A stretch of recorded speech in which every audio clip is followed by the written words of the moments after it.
Thank you, Mr. Sherman. And we are approaching towards almost the last leg of the evening, that is panel discussion. And you heard Shankar, you heard Perry. The common takeaway is that digital means helping businesses achieve their business objectives. And what Mr. Sheldon said, that do we need our refrigerator to talk to us? No, we don't. But when it comes to a warehouse, when it comes to a business where a lot of goods need to be managed, yes, we need to talk to the warehouse. We need to know how many things are left in the warehouse so that we can replenish, we can meet the demand, we can set our objectives right. So, digital doesn't mean, science fiction as it is becoming these days, whether it's Elon Musk, whether it's Vladimir Putin, or any of the global leaders these days, emphasizing that artificial intelligence will do this, will do that, or do so many things. But, simplifying our lives, simplifying, our businesses. So let's move on, and I would invite our panelists for this evening. First of all, I would like to invite Perry on stage. May you please again join us on the stage. Can we have a big round of applause? Shankar, can you please come back on the stage? Ritu Madhvi, CIO at Ulka. Can you please come on the stage?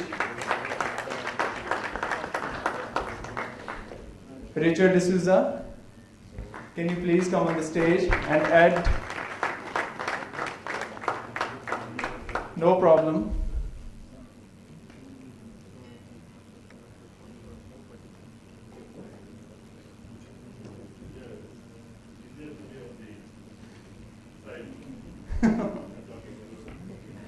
So, Ed, you have got a bigger task, and I would suggest that the audience ask as many questions as they can, because we want to make this session more interactive. We want to know your problems and then ask from the experts how they feel it, how they solve some of the problems which were around digital. So, Ed, over to you. The stage belongs to you, and next 35-40 minutes you can take this discussion forward.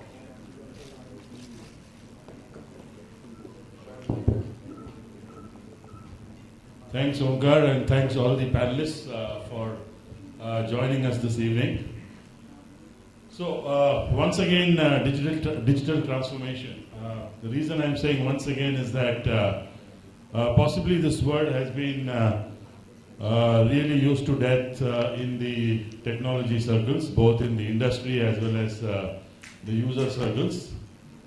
So much so that I've got a 78-year-old father-in-law, sorry, I was saying about his son-in-law. A father-in-law who lives with me. And he is very active in terms of his reading, and he's really up to date, and he really asks fundamental questions, and it gives me an opportunity to explain things to him in such a way that he also gets it. And he has been getting quite a bit of it, and he keeps asking me, okay, so what is this event that you're going for? I mean, he asked this about 3 months back. I said digital transformation. I attended a Microsoft event in Singapore. He asked me, okay, what was this event about? I said digital transformation. Okay. I think about 10 days back, he saw me doing a lot of work at home, including during Diwali time. So he asked me, okay, well, what is it that you're doing? He said, we are doing a content project for another company, and what is the topic? Digital transformation. So today also he asked me, okay, what is the topic? I said digital transformation. So, so much is being talked about digital transformation. And in fact, some of the panelists here, we also had the opportunity of getting together a few weeks back, talking about the same thing in the context of a specific industry. But And yet, this topic of digital transformation is, in IT we are used to having buzzwords every 3-4 years. But digital transformation is different because it is a huge animal which has got multiple parts, and it is a moving animal. And there are many angles from which we can approach this particular topic, which makes it all the more complex. And I was recently reading up research, which was research-based, focused primarily on North America and Europe, which stated that the chances of failure of digital transformation projects are as high as 80-85%. And only about 25% of the organizations, they have a digital transformation plan. 54% of the organizations are actively working towards creating a plan. A large part of them, as well as the rest of them, they are taking things as they come.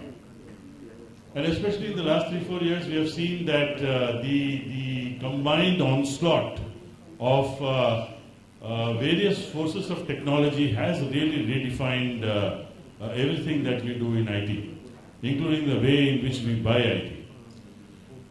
So that said, the other aspect is that digital transformation means different things to different people.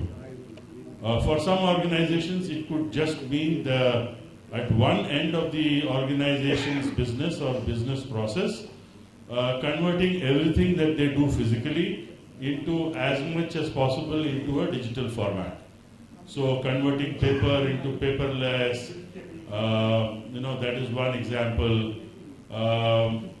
Taking direct signals from equipment that otherwise would have been read physically or manually, that is another example. And at the other end, which is considered to be a very low-hanging fruit, is the customer experience management part of it, which is also a very, very important area because of the nature of the customers, in the market now. The millennial customers, the behavior of customers, even ones who are not millennial, everybody is transacting through devices. The impact of social media, how customer views and customer feelings are expressed through social media. All of these things makes a very good case for customer experience management, and so that is a very, very often talked about area. So that is an area where a lot of companies, they begin their digital transformation at that end. Another very significant, I would say equally important area, if I were to give 33% weightage to transforming physical things into digital, and if I were to give 33% to the customer experience management area, the other 33%, so therefore an equally important area of digital transformation, which maybe not many organizations are really looking at it that very seriously. There are a few, but not, we need more organizations to look at it seriously, is the area of communications and collaborations. This is the area where the aspect of people in the whole equation of digital, this is the area where when the communication and connection between people get digitized and is part of a digital workflow, that is when the real power of digital will be unleashed, to start with within the organization, and then it could be taken to outside the organization. So having said that background, I would like to ask the panelists here as to what are some of the challenges that you see in the area of digital transformation. So obviously you would have a greater appreciation of that with respect to the business that your organization is in, And beyond that, if you could paint a picture of broader areas beyond your industry, that would also be welcome. Let's start with the lady, Ritu.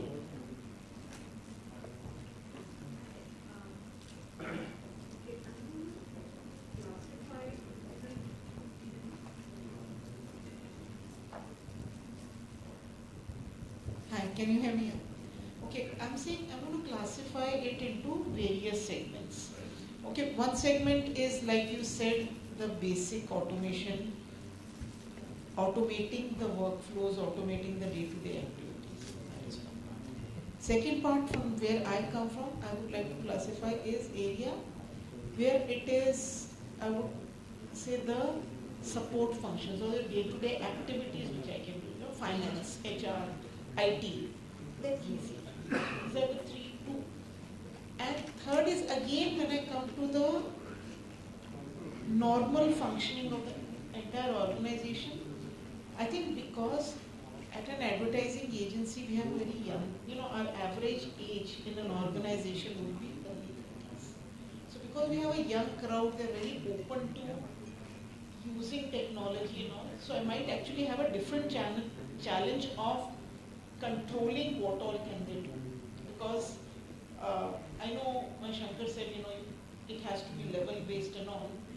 In our organization, because you have even the youngsters dealing with confidential data, whether it is research data, whether it is the rates which I'm getting from a channel, I have to be very careful how to control it.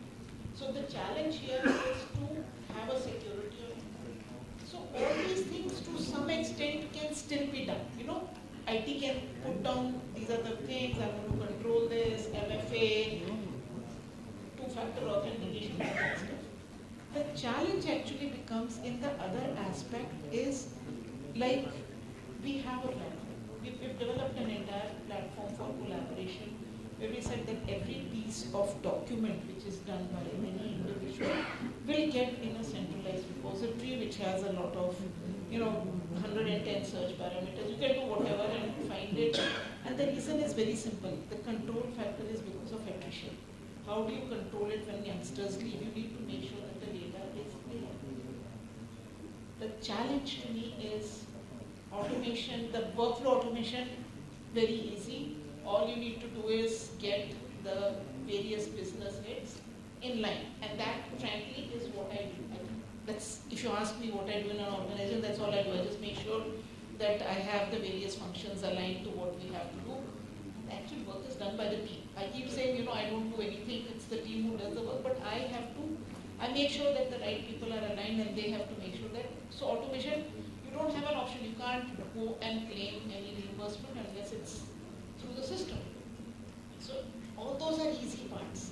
The challenge is like your collaboration. You might develop a platform, but making sure people put everything in one place, making sure people start using it is the biggest challenge. So for IT, if you ask me, my biggest challenge is, it's easy for me to develop a tool, it's easy for me to develop a platform. Back-end functions, implementation is easy. Automation, implementation is easy. IT specific, if you ask me today in our organization, IT specific, everything is automated. There was a time when audits, SOX audits was a big thing, and every quarterly you would have these 175. I still remember there was a time when I was signing 75 documents every quarter saying this thing. Today we have automated the entire thing. You run scripts, it picks up the network administrators, it picks up all the lists, it comes to me digitally, I approve it, it goes to the CFO, he approves it, it's all, so all those are easy. The trick is, I've made all these lovely sites, it's got all the criteria, it's got the classification, getting the users to upload it. That is the challenge. However, it is improving, like for example, I don't think people were using Skype, people were using PC. This has to come from the top. Now we are very clearly working on a collaboration and working on a presentation, and Delhi team is involved, Mumbai team is involved, Bangalore team is involved. You don't have an option but to do it via VC. You're not going to have people trying it. So it has to come from the top, it has to come from the user departments. IT can do only so much, but however, so that I think is the biggest challenge. That developing and getting people to use it. And there I feel a carrot and stick works. At times you have to borrow a stick and say, do it else this. At times you have to incentivize.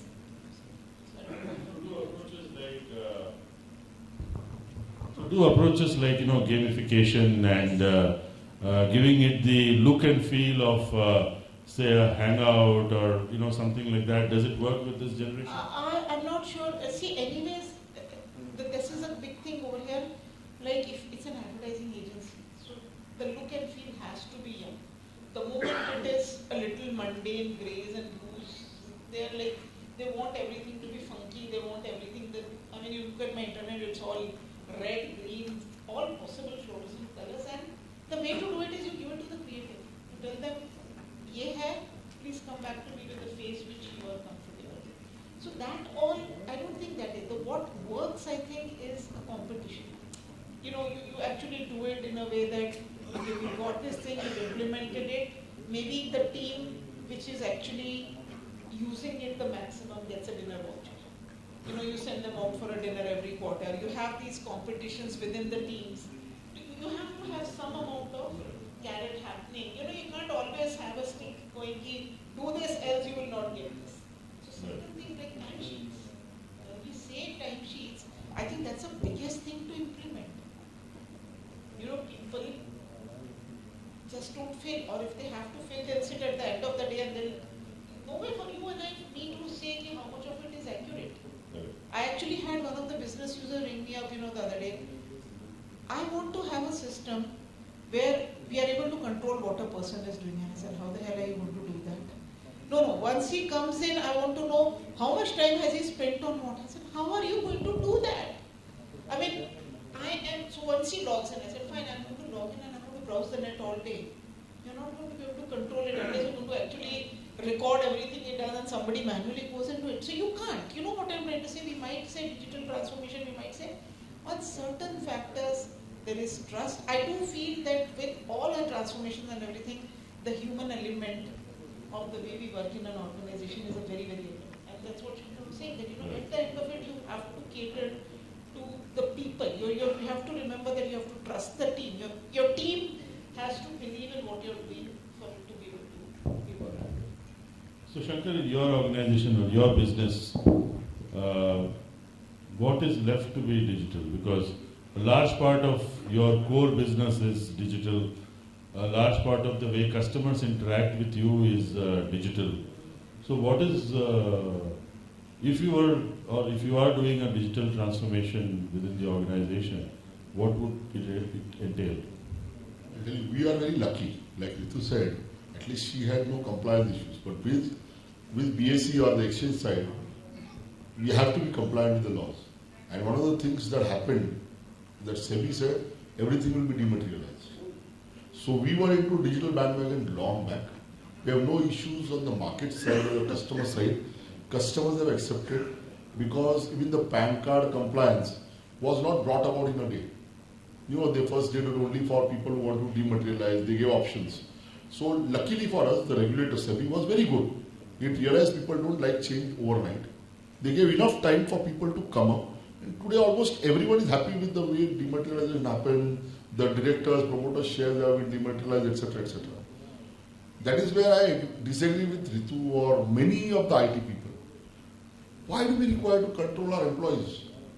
Because it comes from a mindset. 100 years back, people used to think that if I'm making a pen and if it costs me 10 rupees, then I should sell the pen at 10 rupees plus my profit margin, whichever I want. The world has changed. I remember in my 11th standard or something, Economics 101, I used to study that the price depends only on demand and supply. If the price depends on demand and supply, the price that you quote to your customer is decided by demand supply. You want to know what costs have gone, but a human being cannot be said, "Ki main idhar baitha hu, to I am not thinking of my company." No, while I am sitting here, there is a query, so I am working on that. People work intermittently. I cannot say I am a father now, so I will not talk to my wife. I have to perform various roles. In fact, lots of people have come and told me, why are you so obsessed with giving people freedom? I live in India. a country which is chaotic. It's got humongous population in a very small, dense area. If you make rules like stop before stop line, you're going to fail. You know, when I talk to traffic police, where I interact with them, 90% of the time they say, sir, we require human beings to decide okay, where we should stop at stop line, where the roads are wide and there's not enough cars and all, and where we require something happen. In my company, luckily, we don't force people. Including, you know, nowadays there are people who have come in IT side who want to control, like she said, the desktops should always get locked within 5 minutes because people should not go and log in. Come on, I've got 200 cameras, CCTV cameras there. If someone sits on my desk, I'm going to find out because he's a human being. And if he does something behind my back, anyway I'm not going to know if the screen is locked or not. That screen, if I like Ganpati, I want Ganpati over there. If I like my son over there, I want my son's photo there.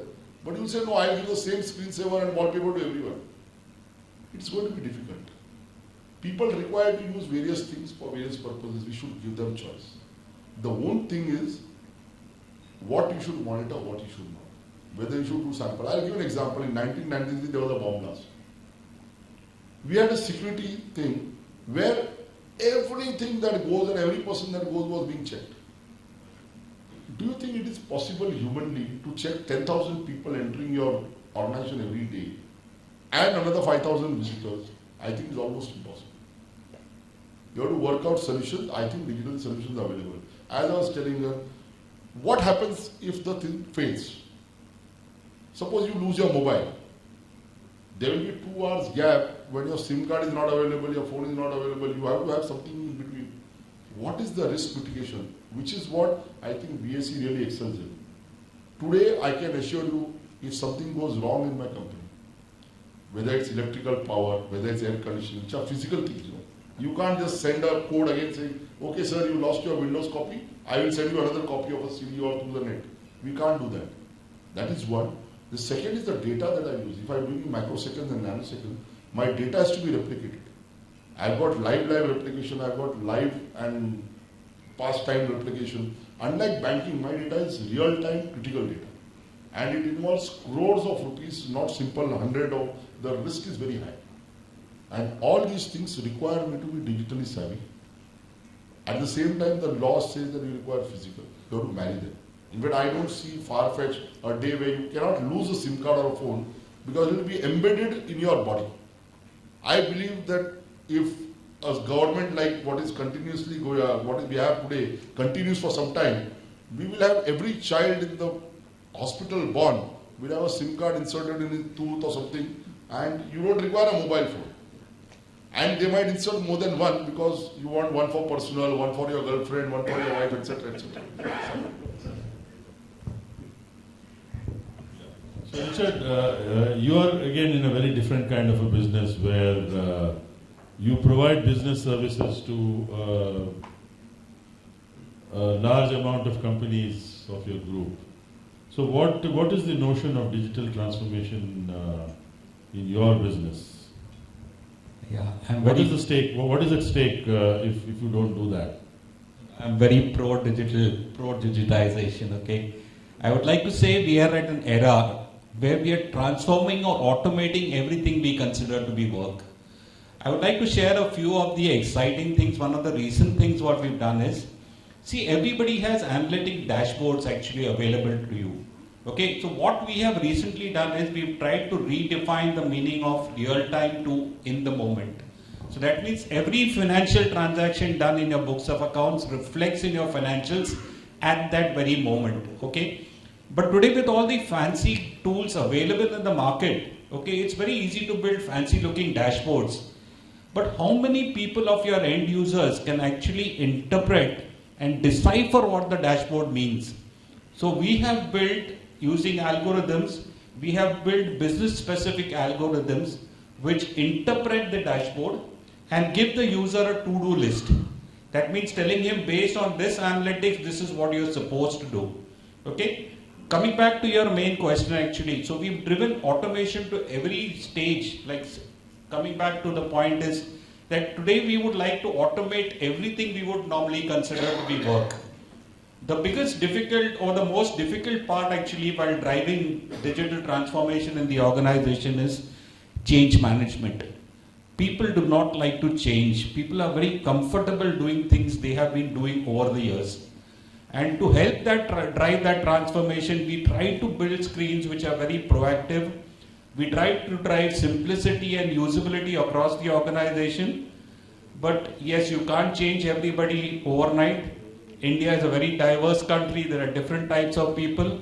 People are scared of losing their jobs. So as a result of which, driving digital transformation does become a little difficult. But slowly, because of acceptation, thanks to demonetization, thanks to GST, people have started using their mobiles. Today, if you want to do a transaction, any one of us from this room will first thing flip out is mobile actually. So that's the change which has happened. And that change, the resistance to change has become a little less too. So, all the three panelists, I see the commonalities that there is the people element, that is coming across all of the three. And that is what I also mentioned in my initial context setting remarks. The people element within an organization is where communications and collaboration is the real enabler. So, apart from, some of the readily understood things are that you can hold meetings across cities, using video conferencing and stuff like that. What are some of the really good, powerful use cases for the kind of technology that you deal in? When you will talk about collaboration as part of the overall scheme of digital transformation and its role in empowering people within an organization. What are some of the good use cases that you could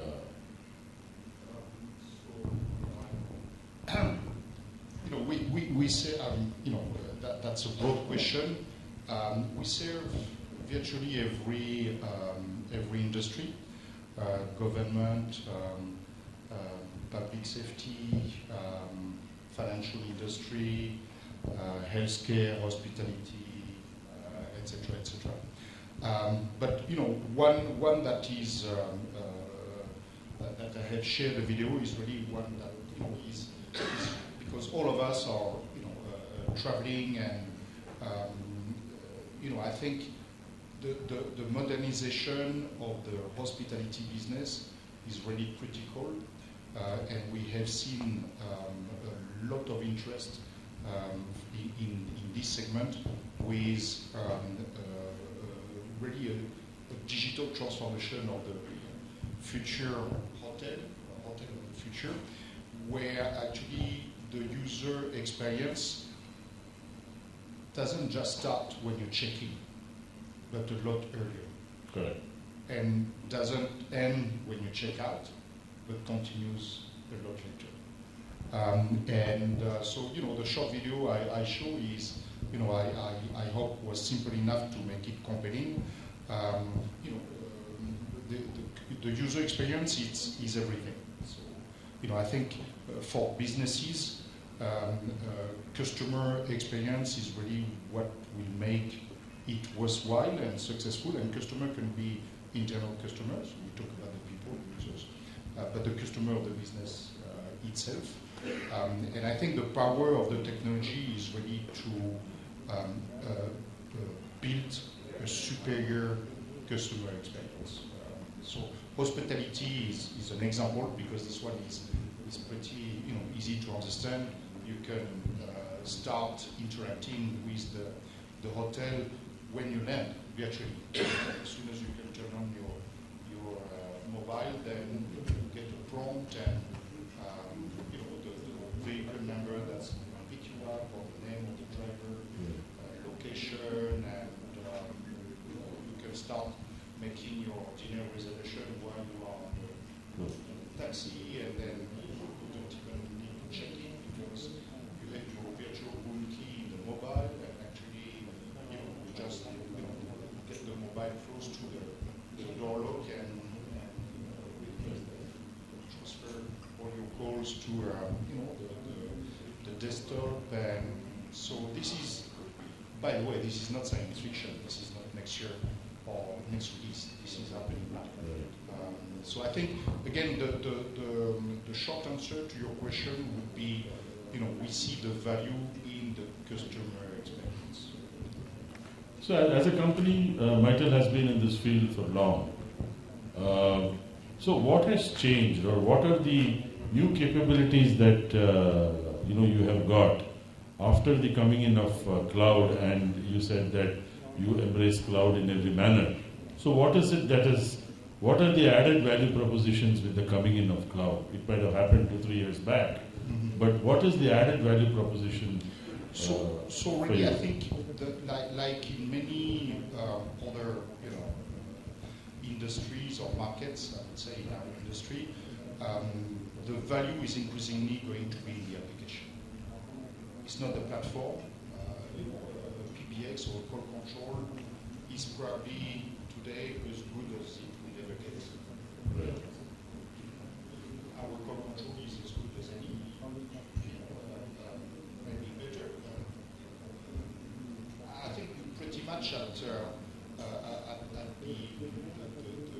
highest point in this particular technology, and the value is not anymore in the feature set of call control or PBX, but in the application.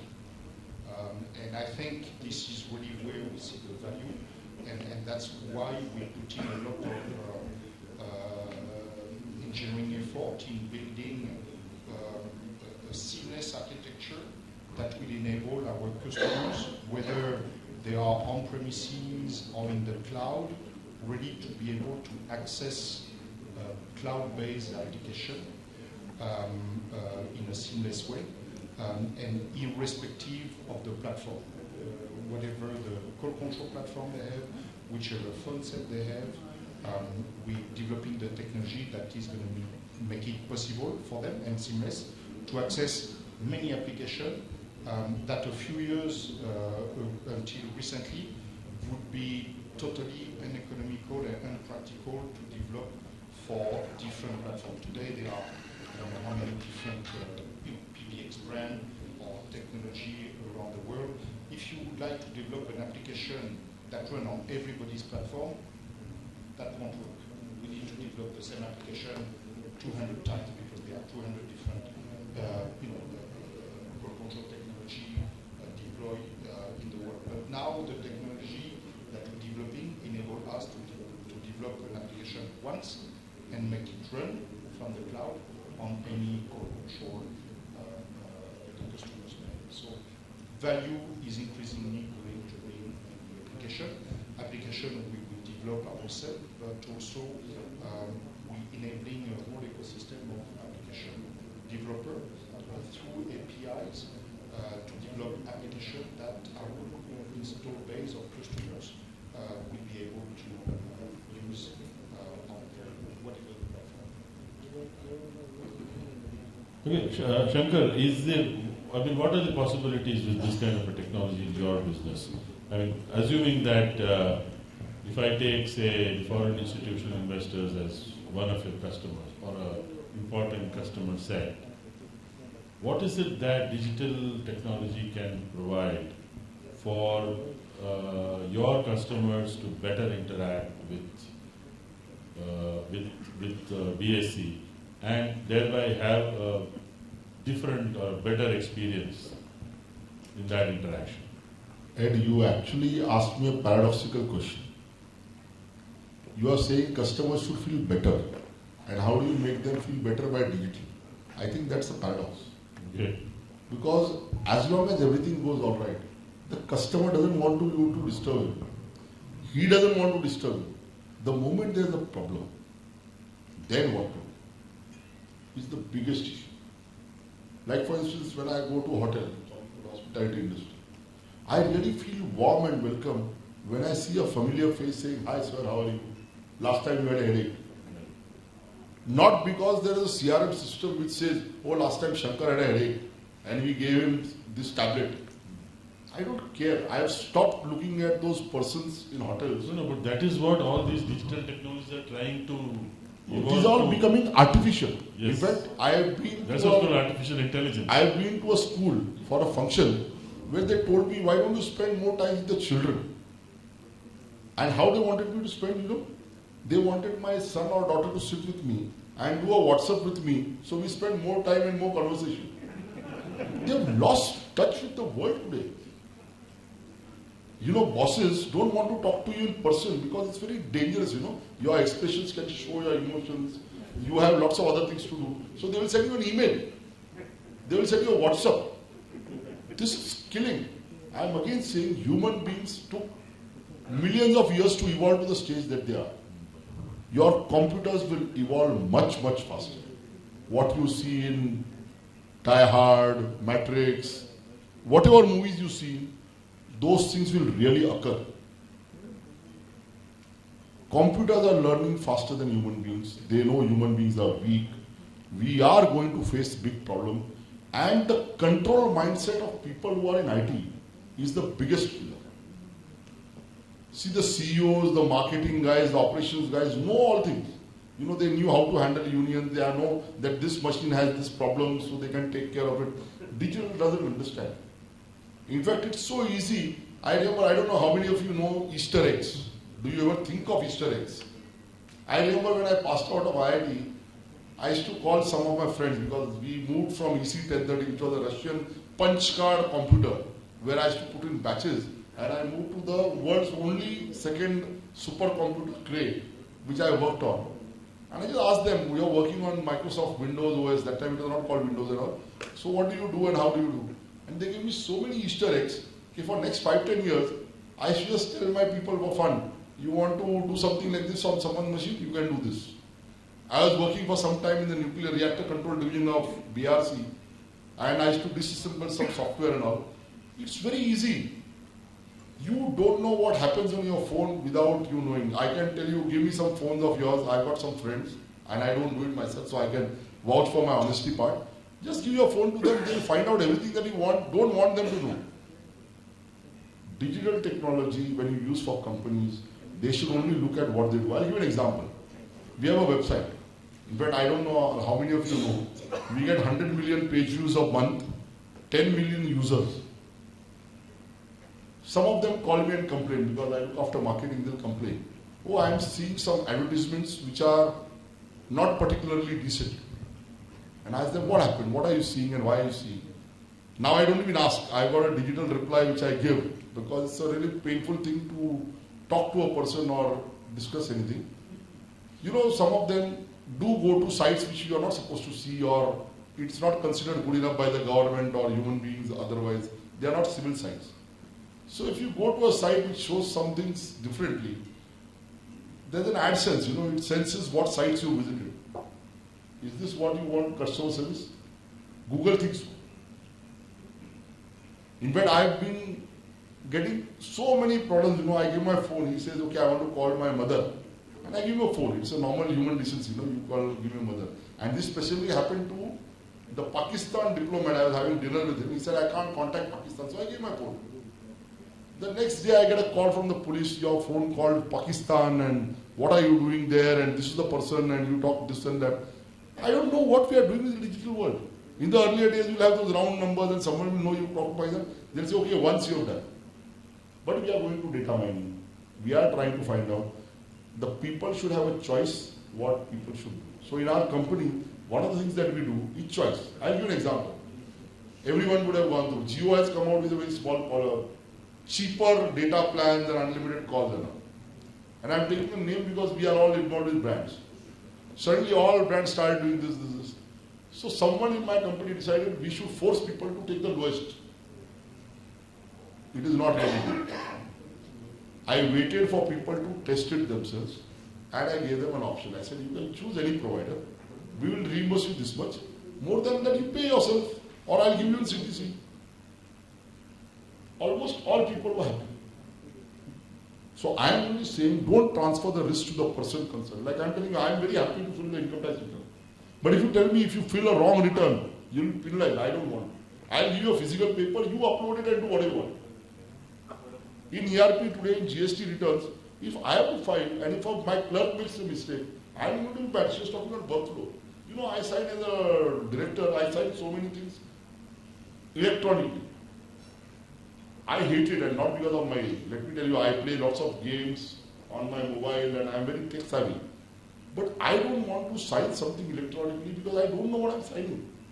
My IT administrator guys who are outsourcing people normally, I don't know how much salary they must be getting, 8,000-10,000 maybe.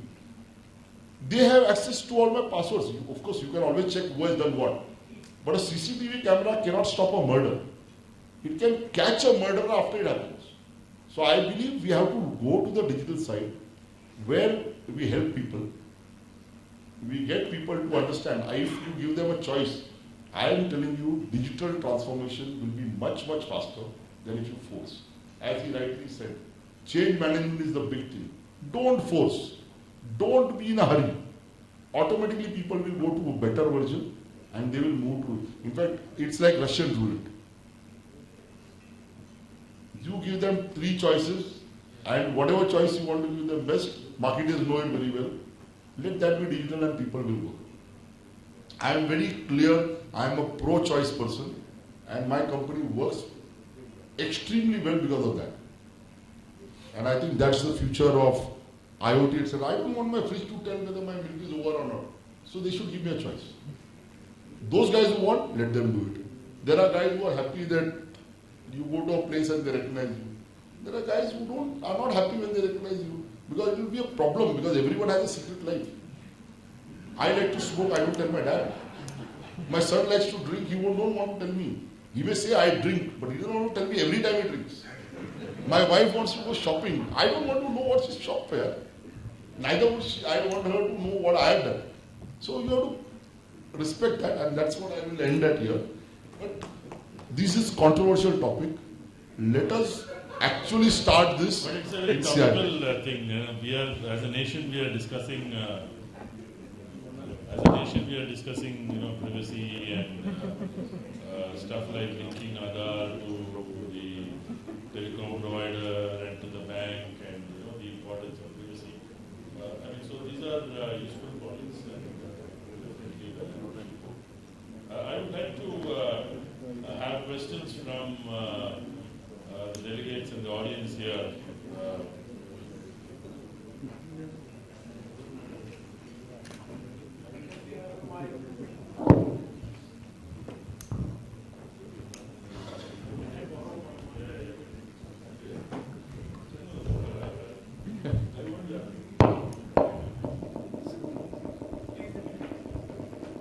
Hi sir, my name is Buchibabu.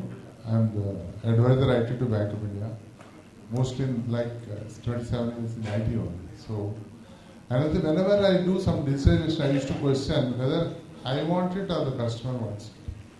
Why do I force the customer to have something? I agree very much with Mr. Shankar. Whether I force anybody to use a mobile, whether I force anybody to use a WhatsApp, they adopted because they loved it, they liked it. Then at the bank, suppose you make 50 applications and throw at them, they'll be confused. So what I feel, don't you agree that if a customer wants, if it is ease of use is there, he'll definitely adopt. Second thing is, this like unlearning, it's a time to undigitize, especially people, urban people like us. One day I shouted at the IT manager in Ranchi, what are you doing? Why didn't you run the generator? Why? There was an electricity failure. I never could imagine 3 days there cannot be electricity in a city. Whereas sitting in Bombay there was no power cut. Right? So what? Don't you think that adoption on the ease of use will automatically digitize? Digitization is happening and we have to do that. Second thing is undigitization. As Mr. He is saying, Shankar, like I stay next door and unfortunately surrounded by 3 to 4 hotels. Before I pick my first morsel, it asks, please rate. Can you send some pictures? And also I never dine there, but when I'm sitting in house also, it says, how is Sofitel? How is the food? Can you send some pictures? Some kind of, we are losing some privacy also. So these 2 things, one is I want to just some comments on that. So one of your comments is same to what you mentioned, making people use Your IT organization has developed something, but adoption is not happening. On the other side, there is people are automatically adopted what is there and want things in that country.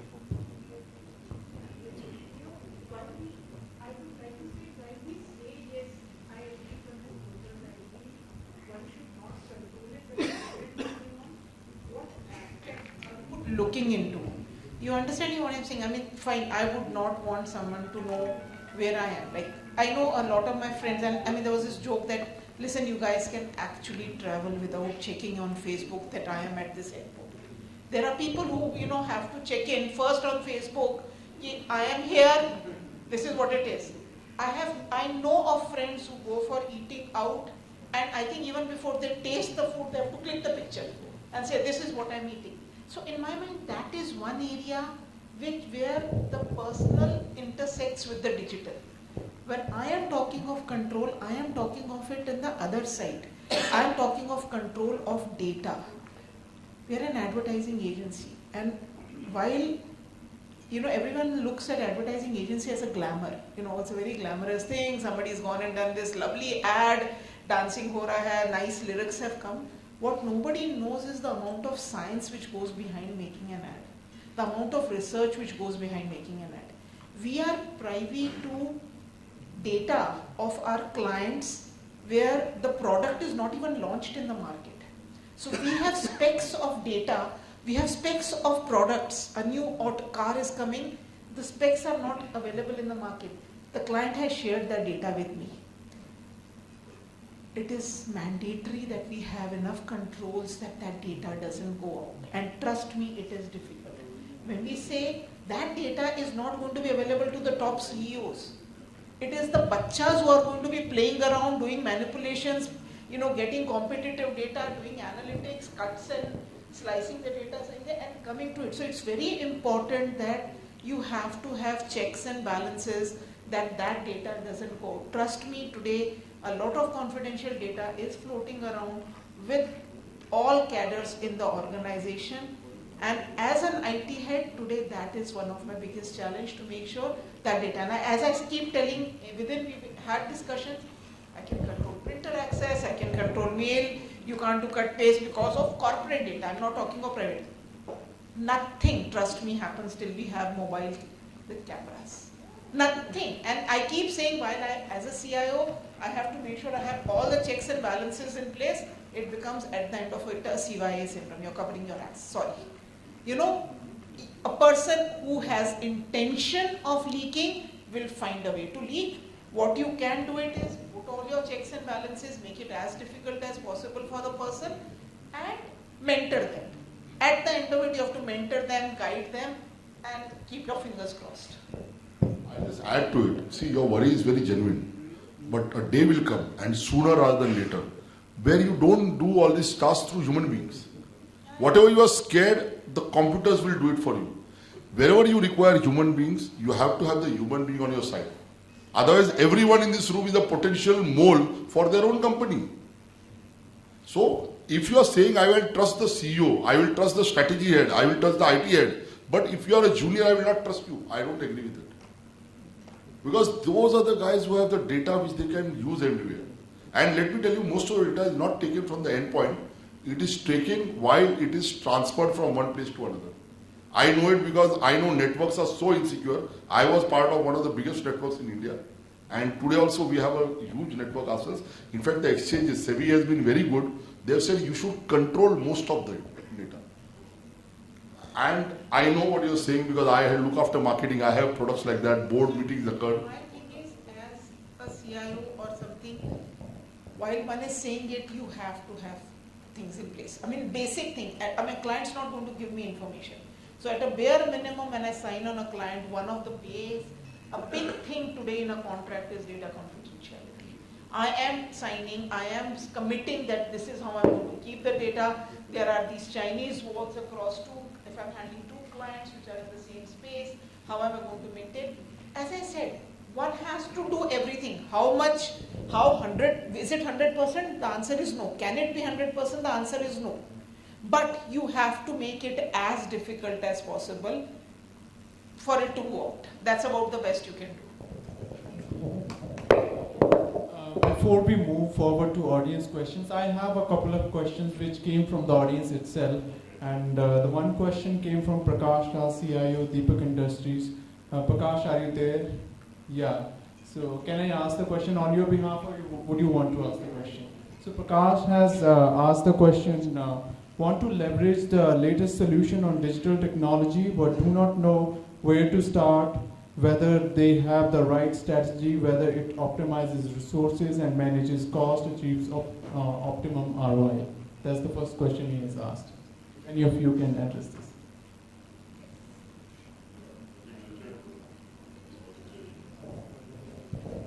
See, the first place what you need to put in is need to have a digital strategy, because today, if you look at it, in fact, all my presentations on digital transformation end up with the point saying that you have the power, it all depends how well you put it together. Today you have AI, ML, NLP, anything you name it is available.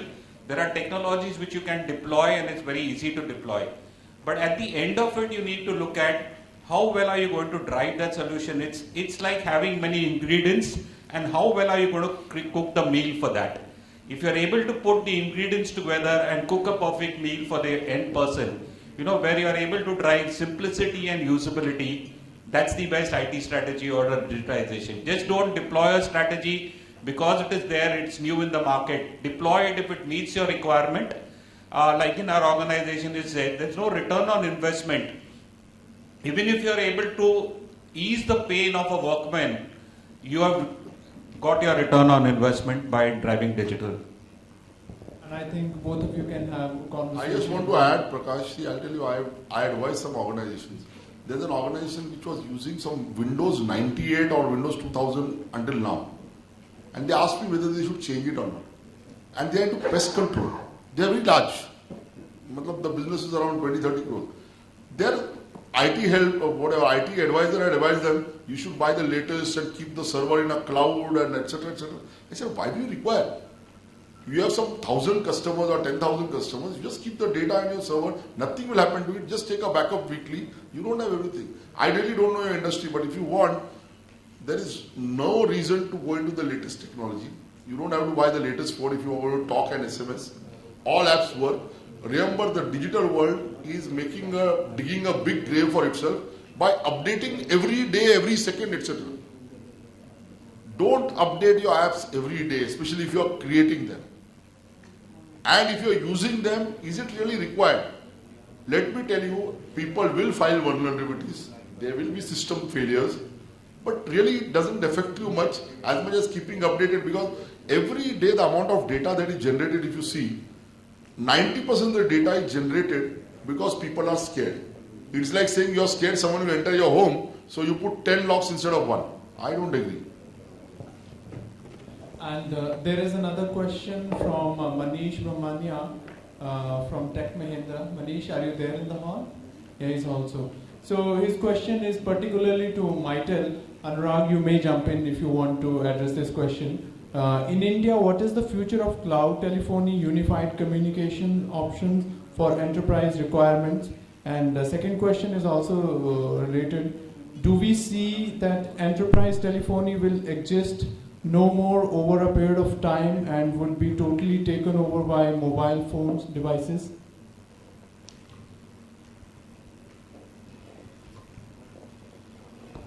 My take is on this matter is that India is the way we are communicating with our peers, our customers is changing.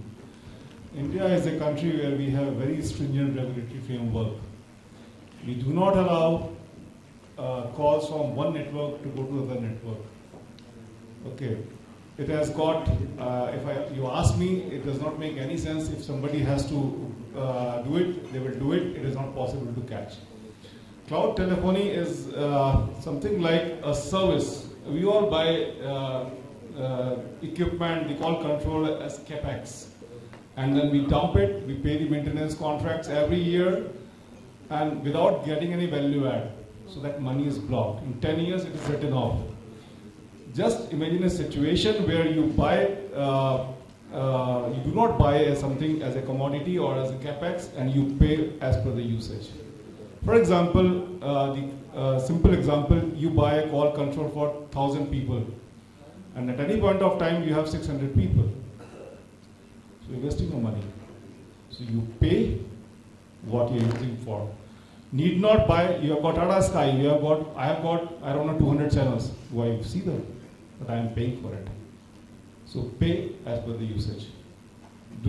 One of the discussions we were having this afternoon was, does it make sense to pay for a perpetual license or on an OPEX model? So India, everybody is talking about cloud telephony, but then I think it has a couple of years until this regulatory framework is not made simple. Today, if you talk about not transitioning calls between two different networks, today mobile call is cheaper. How much does it cost? Even if somebody is bypassing the toll, it doesn't make any sense. It has to go off. The day it is done, there will be huge transition from the commodity or the capex to the opex, which is the right thing for the end user, for the companies, because you are always on the latest technology. Need not hire so many people to maintain your networks. So I think my views are India has to come to cloud telephony, UC as a service, a couple of years down the line after the. Yes. So that is one important, that is a point of discussion. Two things. First of all, I read it in the paper, the minimum speed has to be 2 megabit. And you talk about Sweden, 55 megabit. India, we talk about 2 megabit from 512 megabit. So that is one of the biggest change. Even in today, we talk about our network coverage. In my office at Noida, it is very difficult. If he calls me, let's say, on a WhatsApp, I cannot speak. So I always tell him, I'll call you on my landline. Another problem I have seen, people are not ready to accept changes. I have some customers, and the customer decided, okay, let's not buy the expensive, instruments, the digital phones costing 7,000 rupees or 10,000 rupees. I'll give you a soft phone. So all the senior people in their organization, no, I don't want to use it. What is this? Oh, why should I use it? So it is, I would say, resistance to change, but then I think things have to start somewhere. And one another I would like to add, 10 years ago, in all these organizations, oh, this is the CEO, this is the CFO, he should have the best possible phone on his desk. Does he really need it? I don't think so.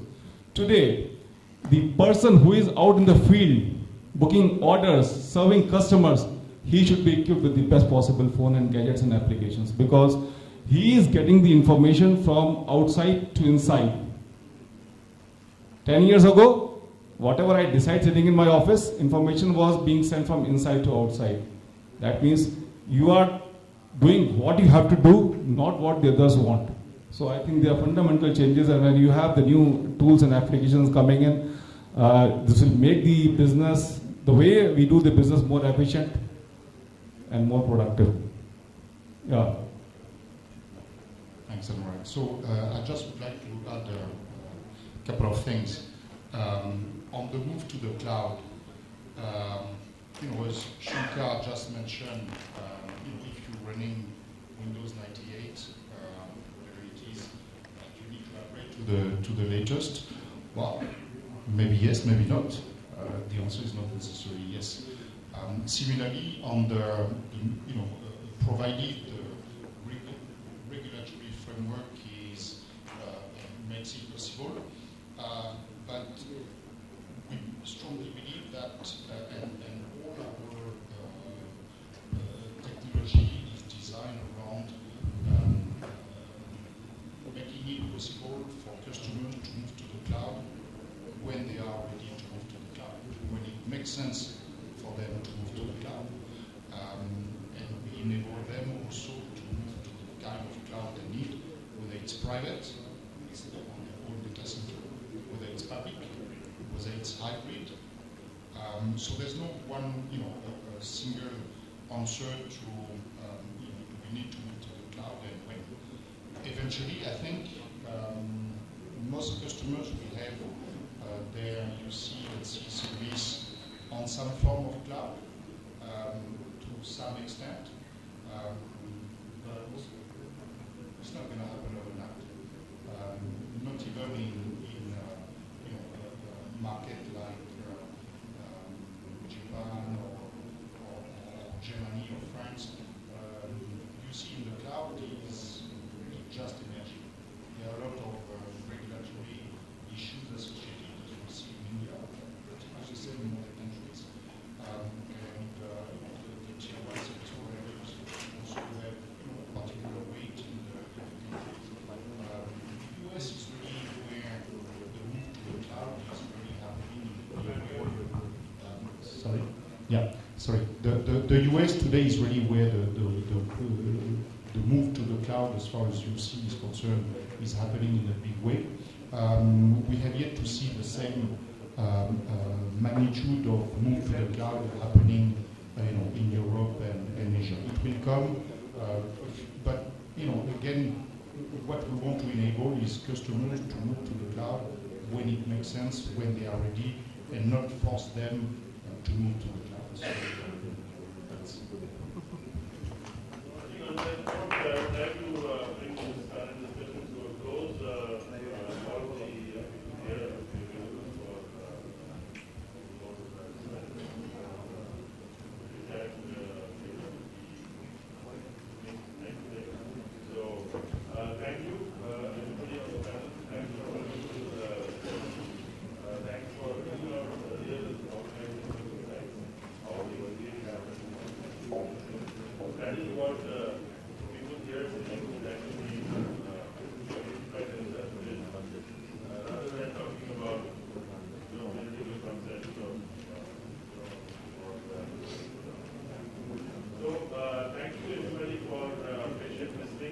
Just a sec.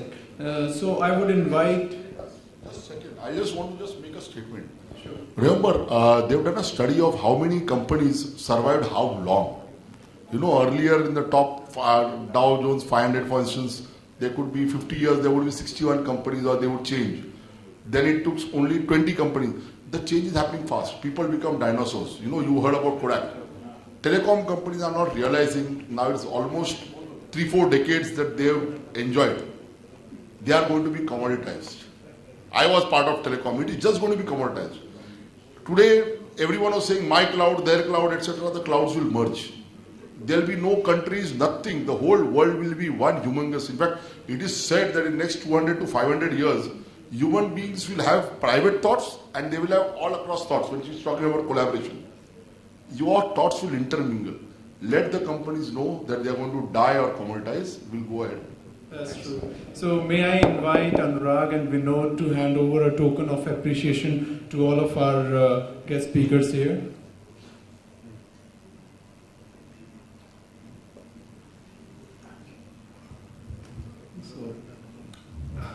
Is a small token of appreciation. This is a book by Raghuram Rajan and relevant to today's subject, I Do What I Do. Thank you. Thank you all. Thank you all.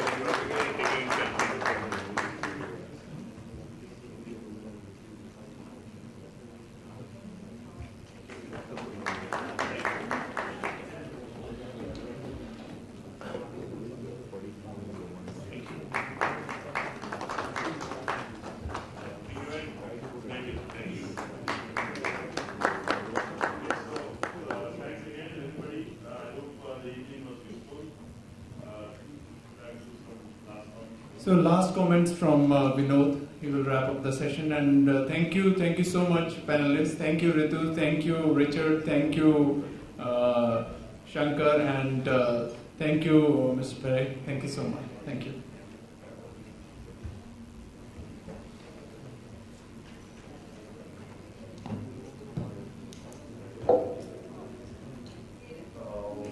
So I think whatever we have discussed now, one factor is coming out very clearly. Mobility. Mobility is going to be the game. Everybody is on mobiles and this is going to be the big thing. We have all seen the big penetration of mobile phones.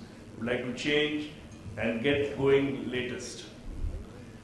Other part is that the human connect with mobility is what we will be looking at.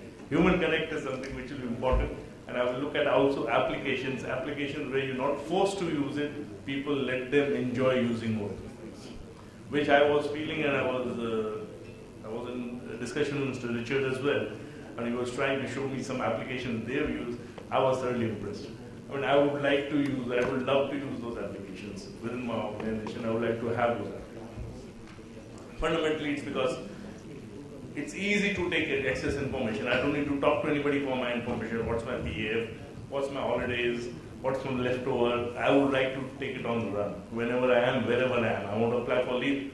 I'm sitting here right now. I can apply for it tomorrow. I'm not here. So it's as simple as that. So this is where the things is coming. Yes, of course, I do believe that forcing and like Mr. Ritu said, carrot as well as a stick. I think that's what it is. Sometimes it's always the carrot which will work. Very few times I will say the stick will work. But yes, it has to come from the top. Sometimes it's necessary. Apart from this, I would like to thank all of you. On behalf of Unicom, we organized this show, taking into account that this is what people are looking at. This is where the whole transformation thing is happening. We are all getting into digitization in a big way. Okay. And Unicom ourselves, we are, just to give you a little background on Unicom, we are a 20-year-old company.